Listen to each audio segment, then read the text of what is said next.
दोस्तों नमस्कार। Learning by AP sir YouTube channel में आपका स्वागत है। हम लोग learning by AP sir Telegram channel के क्विज का डिस्कशन कर रहे थे। तो 375 क्वेश्चन तक का हो चुका है। जो लोग नए हैं पिछले प्लेलिस्ट में जा कर के पिछले वीडियो देख सकते हैं। आज हम लोग शुरू करेंगे 376 से लेकर के 400 नंबर क्वेश्चन तक का डिस्कशन देखेंगे। तो आइए 376 नंबर का क्वेश्चन देखते हैं। निम्नलिखित में से कौन सही सुमेलित नहीं है। यहाँ पर कुछ मिश्र धातुएं एलॉय दी हुई हैं, उन्हीं का पूछा गया। तो इस टाइप के क्वेश्चन आपके एग्जाम में पूछे जाते हैं। तो आइए प्रत्येक ऑप्शन पे विचार करते हैं। तो पहला जर्मन सिल्वर लिखा हुआ है, तो याद रखिएगा जर्मन सिल्वर तांबा जस्ता निकिल 3 से मिलकर बनता है। ये कैसे याद रहेगा, इसके लिए एक लॉजिक के साथ आप एक ट्रिक के साथ याद रखिएगा। यहाँ जर्मन आ रहा तो हमने इसका जो लॉजिक या ट्रिक बनाया है, जर्मनी के लिए ताजिया निकली, जर्मनी के लिए ताजिया निकली, ताजिया निकली। अब यहाँ देखिए जर्मनी सिल्वर, जर्मनी से हो जाएगा जर्मनी सिल्वर जर्मनी के लिए, और ता से हो जाएगा तांबा, और जा से हो जाएगा जिंक, और निकली से हो जाएगा निकिल। तो तीन का क्या है, जर्मनी सिल्वर पूछा जाए तो तांबा जस्ता, यानी तांबा जस्ता और निकिल जब 3 को मिला दिया जाता है तो उसी से जर्मन सिल्वर प्राप्त होता। ये अब आप कहोगे इसके अलावा कुछ और क्या इसमें कभी कभार मिलाया जा सकता है। हाँ, 3 तो प्रमुख एलिमेंट हैं, लेकिन इसमें 2 को और मिलाया जाता है। तो आगे हमने कहा जर्मनी के लिए ताजिया निकली, किंतु जाम के कारण लेट, यानी जाम था इसलिए वो क्या हो गई, जाम के कारण लेट। तो यहाँ अंत में शब्द आ रहा लेट, ये तो अपने आप को याद रखने के लिए है, किंतु जाम के कारण लेट। तो यहाँ पर लेड हुआ, टिन को भी मिलाया जा सकता है। तो अगर ये लेड और टिन साथ में दे दिया जाए तो भी गलत नहीं होगा। तो जर्मनी के लिए ताजिया निकली, किंतु जाम के कारण लेट। तो प्रमुख तीन चीज़ों को मिलाकर के इसे बनाया जाता है। तो उसमें हमने पहला ऑप्शन जो लिखा हुआ, अब अपने आप उसमें जर्मनी के लिए ताजिया निकली, ता से तांबा, जा से जस्ता और निकली से निकिल। तो ये 3 को मिला दिया जाता है तो जर्मन सिल्वर। तो पहला ऑप्शन बिल्कुल सही है। दूसरा ध्यान समझिएगा, ताजिया, यहीं इसी से एक दूसरा क्वेश्चन भी स्टील वाला, पीतल वाला भी आपका क्या हो जाएगा, पीतल वाला आपका सही हो जाएगा। जब तांबा और जिंक को मिलाया जाए, तांबा और जस्ता, जिंक को हिंदी में जस्ता बोलते, जब तांबा और जस्ता या जिंक को मिलाया जाए तो उसी से पीतल प्राप्त होता है। तो ताजिया से पीतल प्राप्त होगा। और जब निकली यानी उसको भी मिला दें निकिल को, तो जर्मन सिल्वर प्राप्त हो जाता। तो इससे 2 आपके एलॉय मिश्र धातुएं याद हो गई। आप याद रखिए जर्मनी के लिए ताजिया निकली, किंतु जाम के कारण लेट। तो ताजिया से आपका पीतल वाला हो जाएगा, तांबा और जिंक या जस्ता, और उसमें निकिल मिला देंगे तो जर्मन सिल्वर प्राप्त हो जाता है। अब अगला जो सी ऑप्शन दिया हुआ है, इस पे विचार करते हैं। तो इसको हम कांसा के साथ आपको याद करवाते। एक और कांसा को कांसा आ रहा तो कसन, तो कांसा किससे मिलके बना है, कापर और यसन टिन, यहाँ टिन को यसन प्रतीक के रूप में लिखते हैं। तो कांसा किससे बना है, कापर और टिन से मिलके बना है। और उसी के बाद कांसा के बाद यहाँ सा से समाप्त हो रहा तो कांसा, और सा से अगला शुरू कर लीजिए शोल्डर, और शोल्डर। तो एक कसन, अगला है पबसन, कसन पबसन एक साथ बोलिए, कसन पबसन। तो कांसा कसन से बना है, और ये आपका शोल्डर किससे बना है, शोल्डर पबसन से बना। पीबी क्या है, लेड है, और यसन क्या है, टिन है। जब इनको मिलाया जाता है तो शोल्डर प्राप्त होता। इसका मतलब ये भी ऑप्शन सही सुमेलित है। तो इसमें गलत कौन है, लास्ट वाला ये आपका गलत है। तो यहाँ से आपके जो इम्पोर्टेंट पूछे जाते वो हमने आपको बता दिया। क्वेश्चन नंबर 2 पे आते हैं। 2 का मतलब 377। ये एशिया का सबसे बड़ा एयर शो 2021 का आयोजन कहाँ किया गया? तो ये बेंगलुरु में किया गया, ध्यान रखिएगा। यहाँ पर एक एयरबेस एयरफोर्स का स्टेशन है, उसी को एला हांका के नाम से जाना जाता। तो ये एला हांका एयर फोर्स स्टेशन पर इसका आयोजन किया गया और एक किस क्रम का था? 13वां एडिशन था। 13वां और पहला एडिशन कब हुआ था? 1996। आप कहोगे कि 2021 से चल रहा और 4 हो, यानी टोटल 21 और 4 करेंगे 25 26 ये आपका हो रहा। तो इसका मतलब हुआ, ये जाहिर सी बात है कि प्रत्येक साल नहीं होता है, इसका आयोजन 2 वर्ष में एक बार किया जाता है। 2 वर्ष में एक बार किया जाता। इसका मतलब पिछला वाला कहाँ हुआ था, यानी कब हुआ था? 2019 में हुआ था। इस बार वाला कब हुआ है? इस बार वाला ये 2021 का किस नंबर का है? 13 एडिशन था। इसमें किया क्या जाता है? इसमें जो आपके इंटरनेशनल या नेशनल जो भी आपके एरोप्लेन से लेकर के या अन्य प्रकार के जो इक्विपमेंट निर्माता होते हैं, उनको जो इक्विपमेंट मेकर्स होते हैं उनको आकर्षित किया जाता है, उनके माध्यम से यानी विचार विमर्श किया जाता है। तो इसका आंसर क्या हो जाएगा? बेंगलुरु यानी कर्नाटक। अगला आ जाइए। अगला क्वेश्चन पूछ रहा है जैव विविधता का अर्थ है, इसी को बायोडायवर्सिटी के नाम से जाना जाता है। बायोडायवर्सिटी के नाम से जाना जाता है। तो सबसे पहले विचार करते बायोडायवर्सिटी शब्द, जैव विविधता शब्द सबसे पहले किसके द्वारा दिया गया? तो याद रखिएगा दोस्तों, 1986 में एक व्यक्ति हुए हैं, 1986 में एक व्यक्ति हुए हैं जिनका नाम था Walter G Rosen. Walter G Rosen के द्वारा ये शब्द क्वाइंड किया गया। इस शब्द का सबसे पहले इस्तेमाल किया गया। अब बायोडायवर्सिटी क्या होता है? मान लो कि ये पृथ्वी है, इस पृथ्वी का यानी ये इक्वेटर है, इक्वेटर के बाद हमने उष्ण कटिबंध ले लिया। इस वाले क्षेत्र में, इस वाले में यानी एक पार्टिकुलर रीजन में जो बायोलॉजिकल डाइवर्सिटी होती है, यानी जैविक विविधता पाई जाती है जो बायोलॉजिकल, उसी को बायोलॉजिकल मतलब लिविंग बींग्स इसमें आएंगे। जैव विविधता का मतलब हुआ लिविंग बींग्स की इसमें, और लिविंग बींग्स के साथ साथ जो नॉन लिविंग बींग्स होते हैं वो भी इसमें शामिल किया जाता है। तो यहाँ पर पार्टिकुलर रीजन्स में जो विभिन्न प्रकार के पादप व जंतुओं की विविधता होती है उसी को बायोडायवर्सिटी के नाम से जाना जाता है। तो ये पार्टिकुलर रीजन होगा। जैसे यहाँ ए ऑप्शन में विभिन्न प्रकार के पादप एवं वनस्पति केवल दिया हुआ, जबकि सी ऑप्शन में दिया हुआ एक निर्धारित क्षेत्र में इन पार्टिकुलर रीजन में जो विभिन्न प्रकार के पादप व जंतु पाए जाते हैं उसी को बायोडायवर्सिटी के नाम से जाना जाता। तो इसका सही आंसर क्या हो जाएगा? ऑप्शन सी वाला बिल्कुल सही होगा। अगला क्वेश्चन पे आ जाते हैं। अगला क्वेश्चन पूछ रहा कौन सा हड़प्पा नगर है तो जो 3 भागों में विभाजित है। आप पाओगे पूरी की पूरी सिंधु घाटी सभ्यता के जो स्थल मिले हैं वो 2 भागों में विभाजित थे।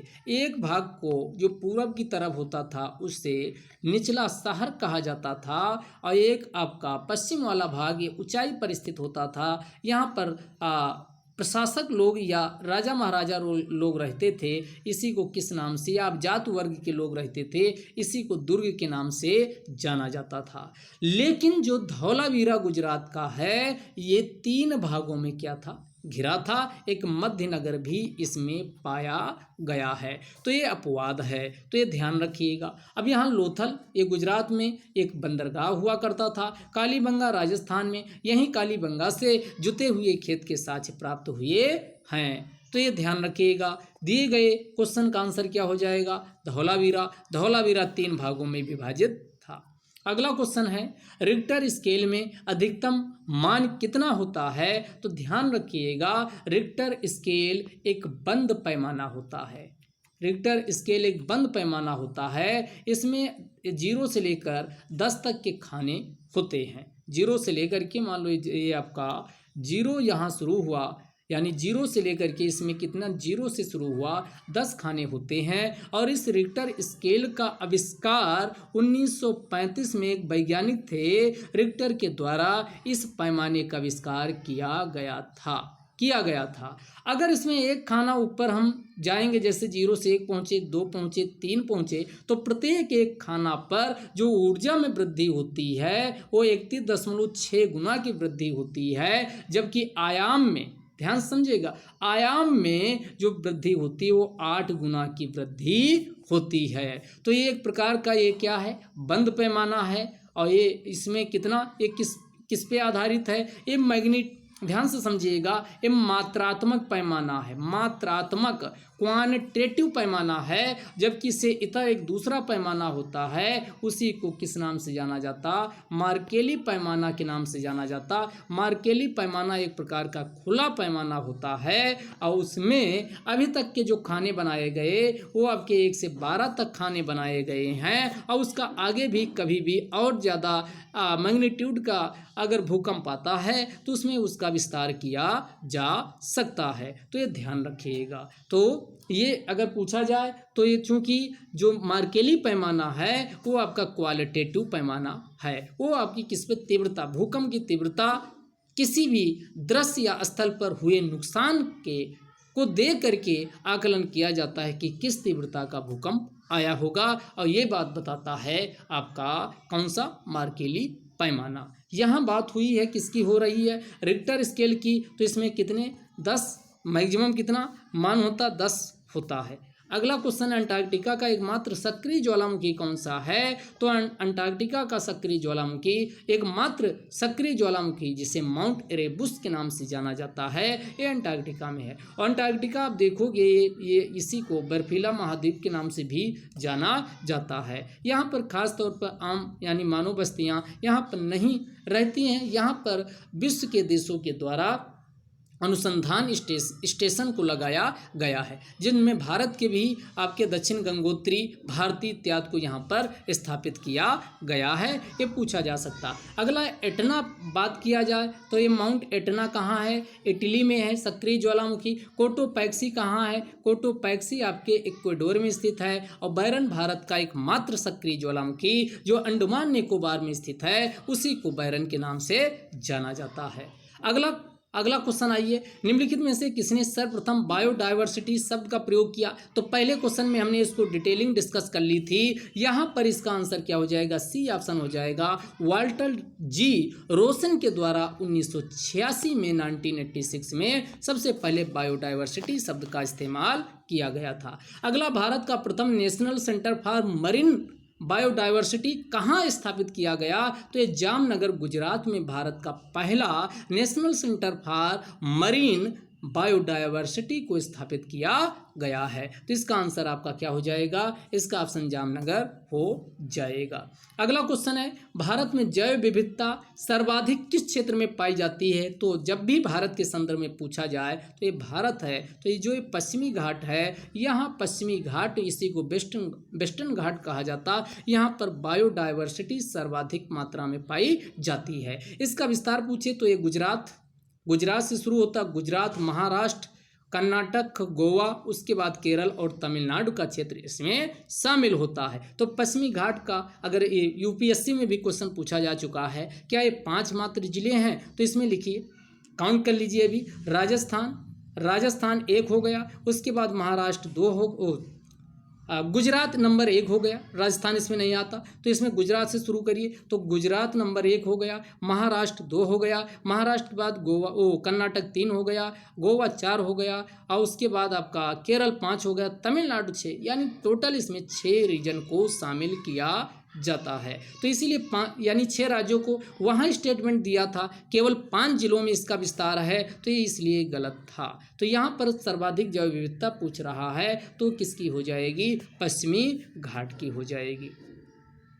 अगला देखिएगा, उपनिषदों का मुख्य विषय क्या होता है। तो उपनिषद, ध्यान से समझिएगा, उपनिषद का शाब्दिक अर्थ अगर पूछा जाए तो गुरु के समीप बैठना। गुरु के समीप बैठना, इसका मतलब क्या हुआ, गुरु के समीप बैठ करके जो शिक्षा प्राप्त करना, दर्शन प्राप्त करना, ये होता है उपनिषद का शाब्दिक अर्थ। तो उपनिषदों का मुख्य विषय क्या है? दर्शन, फिलॉसफी, ये इसका सही जवाब हो जाएगा। अगला क्वेश्चन है, हाल ही में चीन और नेपाल ने माउंट एवरेस्ट की संशोधित ऊंचाई कितनी? तो पहले माउंट एवरेस्ट आप देखते हो कि हिमालय की सबसे ऊंची चोटी 8,848 मीटर हुआ करती थी, लेकिन अब इसमें वृद्धि हुई है और कितने? ये आपकी 8 यानी 0.86 मीटर में वृद्धि हुई है। तो वर्तमान समय में जो माउंट एवरेस्ट की ऊंचाई है वह 8,848.86 मीटर हो गई है। तो इसका आंसर क्या हो जाएगा? यानी बी ऑप्शन 8,848.86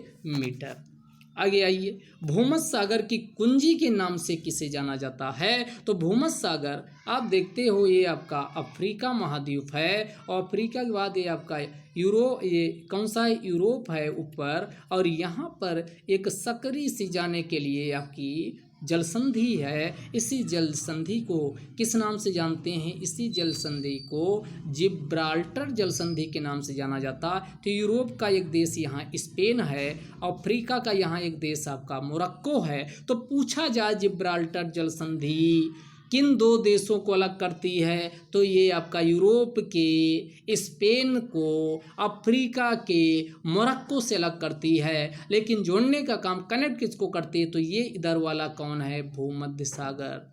ये कौन सा है? ये भूमध्य सागर है। और इधर वाला जो ये इधर है ये आपका अटलांटिक महासागर है। तो ये भूमध्य सागर को अटलांटिक महासागर से कनेक्ट करने का काम करती है। यूरोप के स्पेन को अफ्रीका के मोरक्को से अलग करती है। उसी को जिब्राल्टर कहा जाता। इसी को भूमध्य सागर की कुंजी के नाम से भी जाना जाता। अफ्रीका के साथ इधर आपका एशिया, जहाँ से ये इधर एशिया शुरू होता है, यहाँ पर भी एक लाल सागर है। लाल सागर के पास एक जल संधि पाई जाती है, उसी का नाम क्या है? उसी को बाब अल मंदेब जल संधि के नाम से जाना जाता है।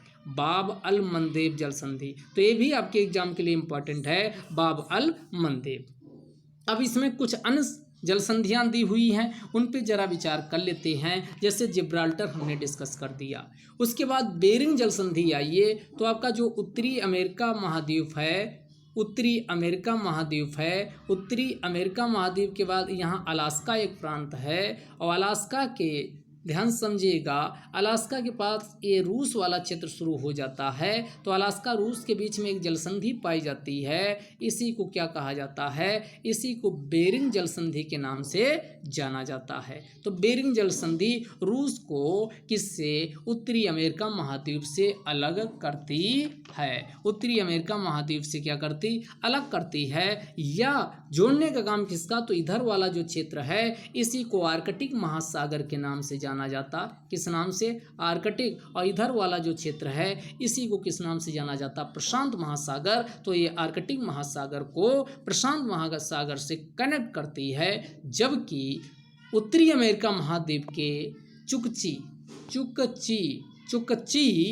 प्रायद्वीप को रूस के, ध्यान से समझिएगा, ये यहाँ ये किसको स्थल भागों में बात करें तो ध्यान से समझिएगा, एक प्रायद्वीप है चुकची प्रायद्वीप को, जो कि रूस में आता है, रसिया का पार्ट है। तो रसिया के चुकची प्रायद्वीप को अलास्का अर्थात अमेरिका के सीवर्ड प्रायद्वीप से क्या करती है? अलग करती है। तो बेरिंग जल संधि भी आपकी समझ में आ गया होगा। अब यहाँ मलक्का जल संधि मोस्ट इंपॉर्टेंट है, इसकी मलक्का की बात कर लेते हैं। तो ये और आपका ये ध्यान समझिएगा, ये ऊपर वाला जो है ये आपका दक्षिण पूर्व एशिया के अंतर्गत, इसी को मलय या इसी को मलेशिया के नाम से जाना जाता, मलेशिया। और यहाँ जो नीचे वाला बनाए हैं ये इंडोनेशिया का पार्ट है। अभी बात करते हैं कौन सा आपका प्रायद्वीप है।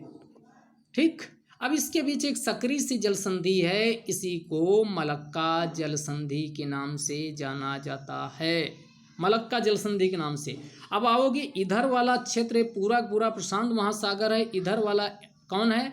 यानी इंडियन ओशन है, या इसी को हिंद महासागर कहा जाता। और हिंद महासागर में भी ये अंडमान सागर का पार्ट है, अंडमान सागर किसका पार्ट है? अंडमान सागर का पार्ट है। अब यहाँ हम विचार करते हैं ऊपर मलेशिया, तो यहाँ देखो सिया से खत्म हो रहा, सिया सा से खत्म हो रहा, तो अगला वाला ये शुरू होगा सुमात्रा। अभी अगर ये आपको इसलिए बता रहे हैं कि एग्जाम में ध्यान आ जाए भी तो तुरंत याद हो जाएगा सुमात्रा, लेकिन एग्जाम में जावा सुमात्रा और ये सब आपका देखिए वहाँ कंफ्यूज हो जाओगे, कंफ्यूज नहीं होना। तो मलक्का जल संधि देश पूछे तो आपका मलेशिया को इंडोनेशिया से अलग करती है, या मलय प्रायद्वीप को, ये मलय प्रायद्वीप कहलाता है, मलय प्रायद्वीप को सुमात्रा प्रायद्वीप से अलग करती है। कनेक्ट किससे करती है? तो प्रशांत महासागर को हिंद महासागर से कनेक्ट करने का काम करती है। उसी को क्या कहा जाता? उसी को मलक्का जल संधि के नाम से जाना जाता है। मलक्का के बाद यहाँ कुक जल संधि है, इसकी भी विचार कर लेते हैं। तो ये दो आपके द्वीप हैं, कहाँ? तो ध्यान रखिएगा, एक आपका द्वीप जो ऊपर वाला है उसी को किस नाम से जाना जाता है? न्यूजीलैंड में। ये दोनों द्वीप आपका, इसको उत्तर में है तो इसको नॉर्थ आइलैंड और इसको नीचे वाले को साउथ आइलैंड, उत्तरी द्वीप व दक्षिणी द्वीप के नाम से जाना जाता। इनके बीच भी एक सकरी जल संधि पाई जाती है, इसी जल संधि को कुक जल संधि के नाम से जाना जाता है। जो कुक जल संधि है यह समझिएगा वो न्यूजीलैंड के, ध्यान समझिएगा, न्यूजीलैंड के उत्तरी सागर को न्यूजीलैंड के दक्षिणी सागर से अलग करती है। और ध्यान से समझिएगा, ये आपका सागर है, इसी को तस्मान सागर के नाम से जाना जाता। किस नाम से? तस्मान सागर के नाम से। और इधर वाला ये आपका कहलाता है यानी दक्षिण प्रशांत महासागर। तो ये कनेक्ट करने का काम तस्मान सागर को दक्षिण प्रशांत महासागर से कनेक्ट करती है। अलग किसको करती? तो नॉर्थ आइलैंड को साउथ आइलैंड से अलग करती है। तो यहाँ क्लियर हो चुका होगा सारे ऑप्शन। यहाँ भूमध्य सागर की कुंजी पूछ रहा तो आपका जिब्राल्टर जल संधि हो जाएगा। अगला क्वेश्चन है लोनार झील, एवरनट झील, टिटिकाका झील, ये किस प्रकार की झील हैं? तो ये ध्यान रखिएगा, ये आपकी क्रेटर झील के सारे एग्जाम्पल हैं। अगला क्वेश्चन आते हैं टोक्यो द्वीप।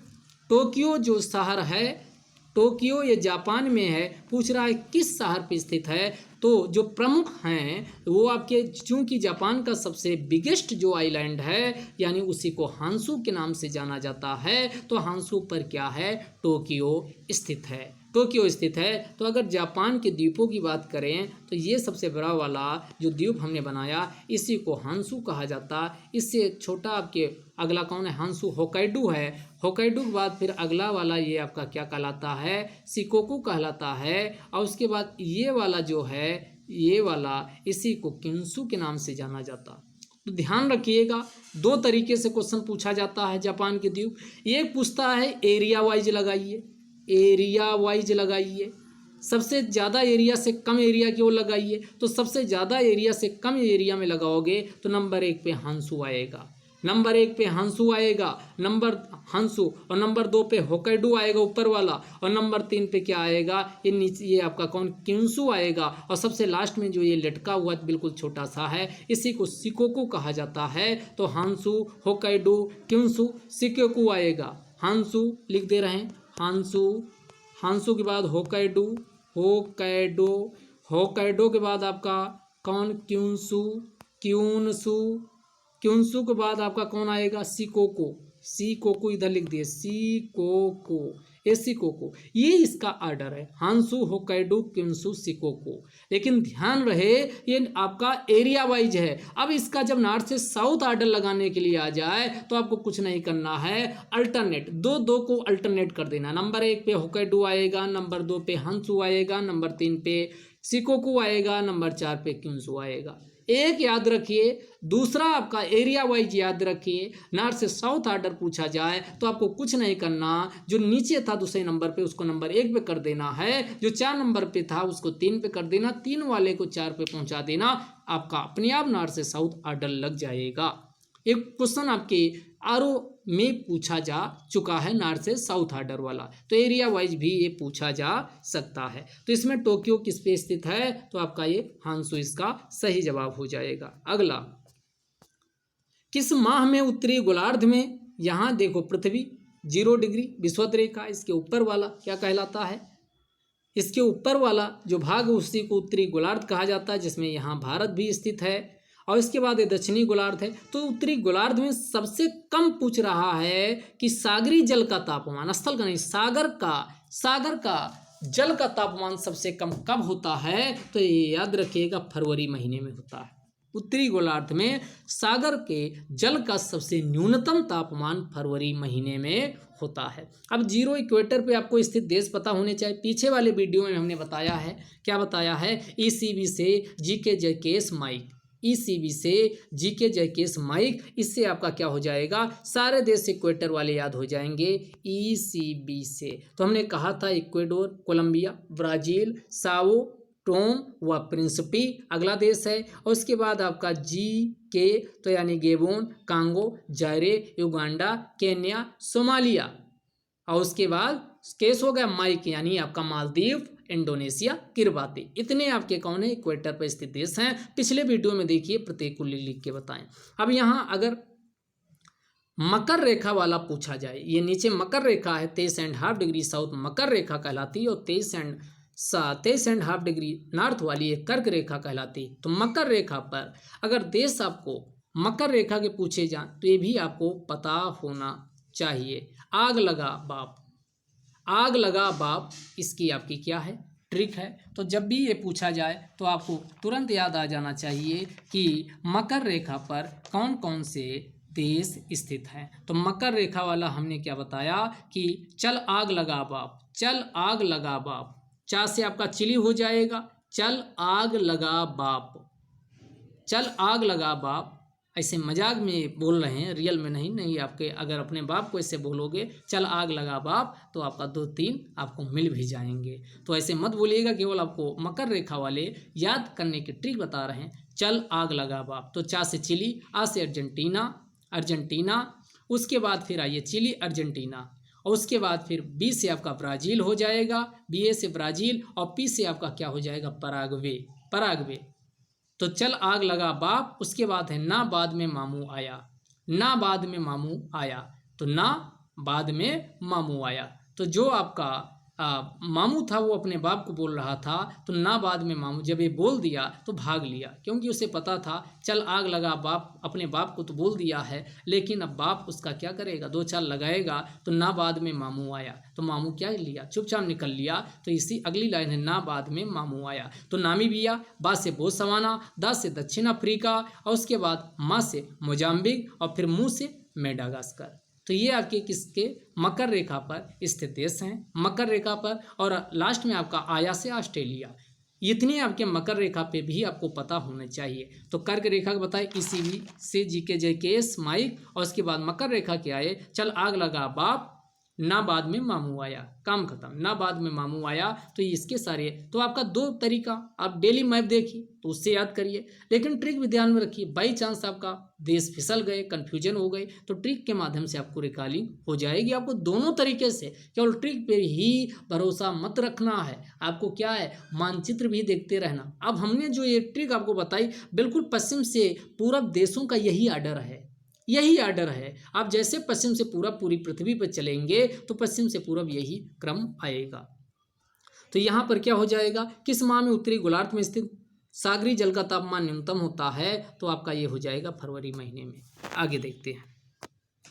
त्रिविमी यानी 3 डायमेंशनल चित्र लेने के लिए किसका, होलोग्राफी का प्रयोग किया जाता है।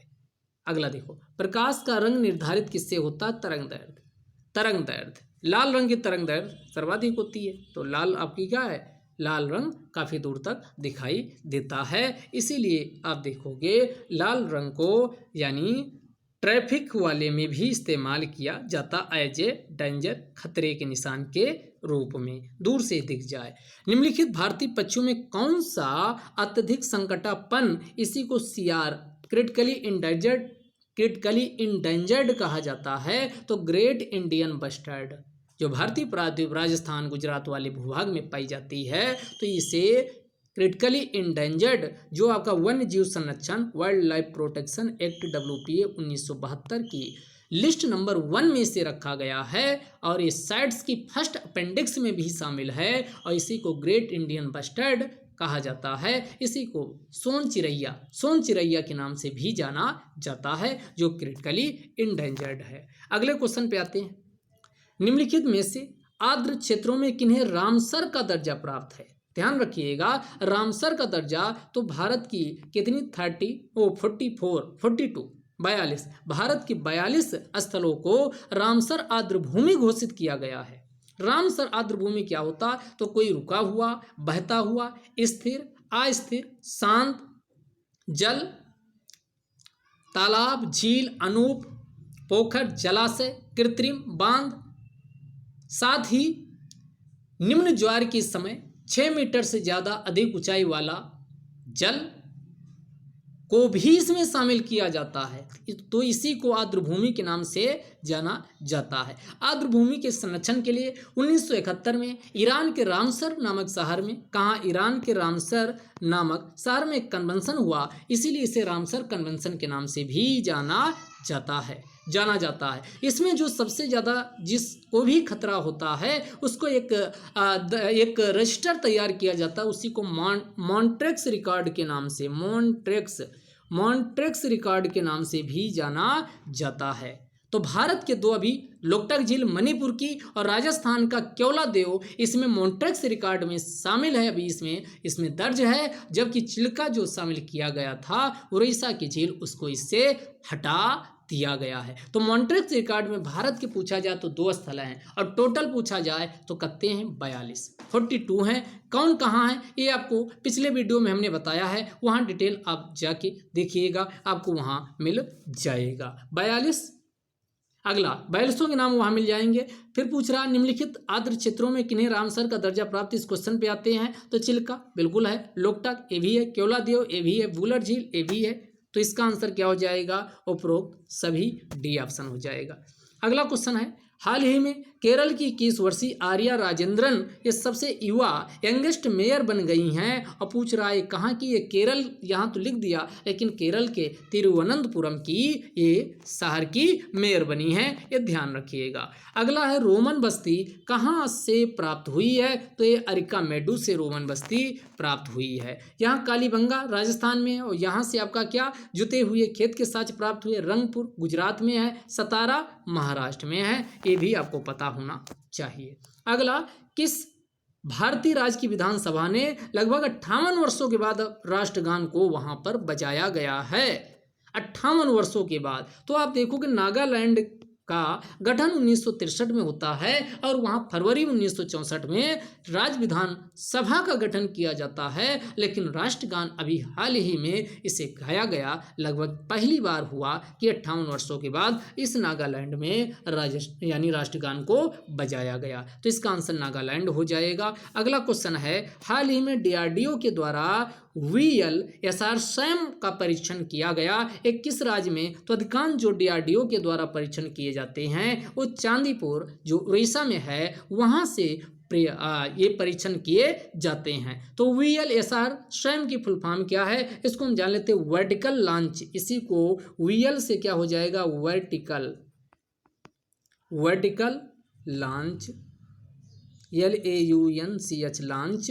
और VSR से सरफेस टू, ध्यान से समझिएगा, इसका short range surface to air missile. Short S से शॉर्ट, आर से रेंज, यस से सरफेस, टू ए से एयर, एम से मिसाइल। तो इसको वर्टिकल लॉन्च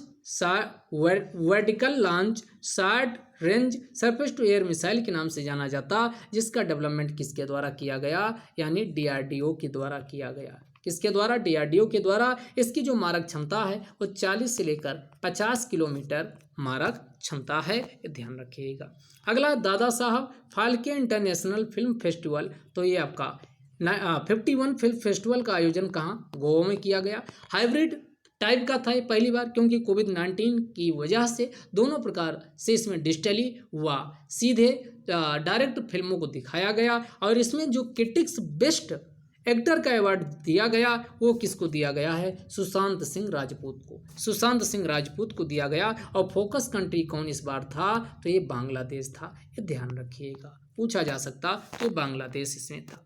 अगला एशिया प्रशांत, सबसे लास्ट क्वेश्चन आज का है, एशिया प्रशांत क्षेत्र में दूसरा सबसे अधिक साइबर हमलों का सामना करने वाला। ओवरऑल पूछा जाए तो नंबर 1 पे अमेरिका है, नंबर 2 पे चीन है, नंबर 3 पे कौन है, भारत है। विश्व में सबसे ज़्यादा जो साइबर हमलों का सामना कर रहा, तो इसमें विश्व में नंबर 3 पे है, लेकिन एशिया प्रशांत क्षेत्र की हम बात करते हैं तो एशिया प्रशांत क्षेत्र में दूसरा सबसे अधिक साइबर हमला का सामना करने वाला देश आपका कौन हो जाएगा, भारत। तो आज का डिस्कशन यहीं समाप्त करते हैं, फिर मिलेंगे, धन्यवाद।